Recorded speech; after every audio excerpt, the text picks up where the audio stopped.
How many times have you gone to a restaurant with your family, your friends, and come out with a long face because you end up paying more than you had to? Only because you couldn't figure out what that single number in percentage was buried deep in the list of items on a white piece of paper. So this is about service charges and service tax, and about the Supreme Court decision of making it optional for the customer. Yes, there is a difference between service charge and service tax. Service tax is something which goes directly to the government, whereas what service charge we are paying here in the topic of our case is the amount which goes to the restaurant owner. So it is not necessarily the tip which you are paying to the waiter, which you think that is okay to pay to the waiter, but it is all the tip amount is already included in the service charge which you are paying. Well, but we probably don't know when we are paying the service charge or service tax, the service charges that is going to the waiters who are working there. And it's also very important to point that, when they're including service charge, they have to mention there is transparency in it. They need to show how much is going to whom. There is so much ambiguity in the new rule. The minute you make it voluntary, you're not sure whether you should pay it or not. There comes an embarrassing situation where you go to a restaurant, you had a hearty meal, and you don't pay it, and you're in a confrontational situation with the head of the restaurant. Now, the National Restaurant Authority of India says that you pay or you don't eat. Now, I have a serious problem with that. Now, firstly, the entire concept of service charge seems to be very counterintuitive to me. You say service charge, which means charges for service. Now, if as a customer I walk into a restaurant, I'm not happy with the service that I get, why should I pay for that service? Why should I? But at the same time, to also look at the welfare of the underdeveloped or the underprivileged, and look at it maybe as you're doing something to contribute towards the society. When you're going out there to buy a good hearty meal and paying a couple of hundreds or 1,000 rupees, what is the big deal in spending 100 or 200 to just make their life a little better or more comfortable? Look at it from the overall perspective is what I would say. I think tipping is a better idea than service charge, because when you tip a person, at least you ensure that the person who served you has received the money.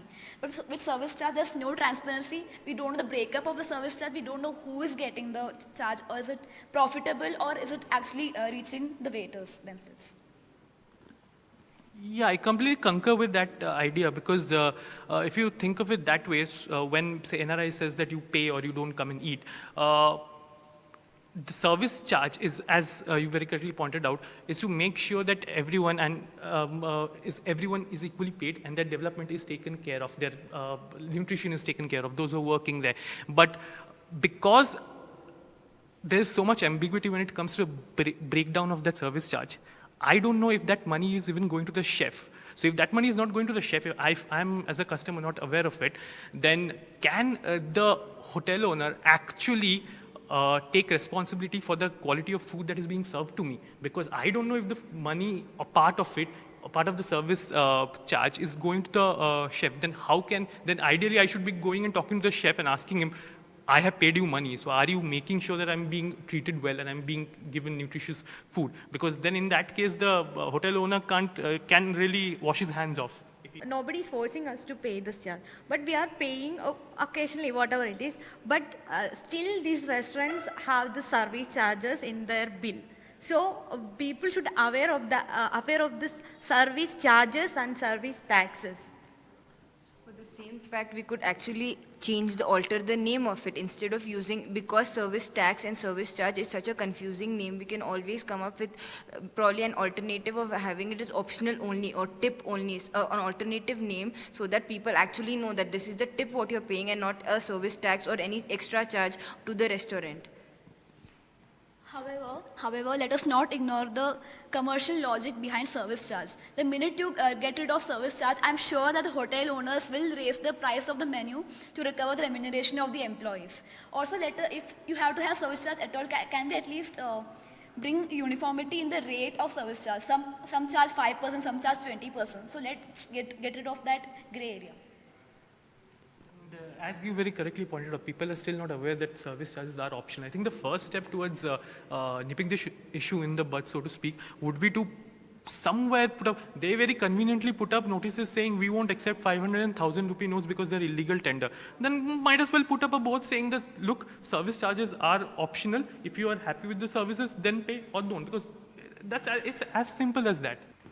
I think it's just basically about being aware whether you want to pay the service charge or not, and whether it applies to you, whether you've been happy and satisfied at the end of the day being a consumer. But I think the call is yours, so just take it, and if you're completely satisfied with your experience in a restaurant or a hotel, then going ahead and paying it would be an option that you could exercise solely at your discretion, which you should not allow the restaurant or the hotel to dictate to you, but you should take yourself. But if you feel you want to go ahead, I think it's worth going ahead.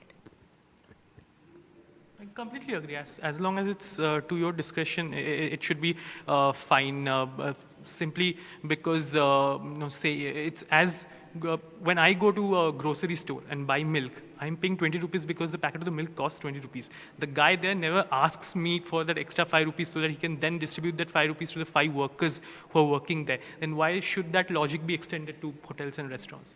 While we are talking about we have to pay the tip only when we are happy, there will be here a question rises that there would be people, customers who, even though they are happy, they might not tip. That will be, that will not actually benefit the, the waiter. Isn't there an ethical issue here? If you plan to go back to the restaurant again, obviously you would rather pay the tip and not get into an argument so I can go back again and be on good terms in the restaurant.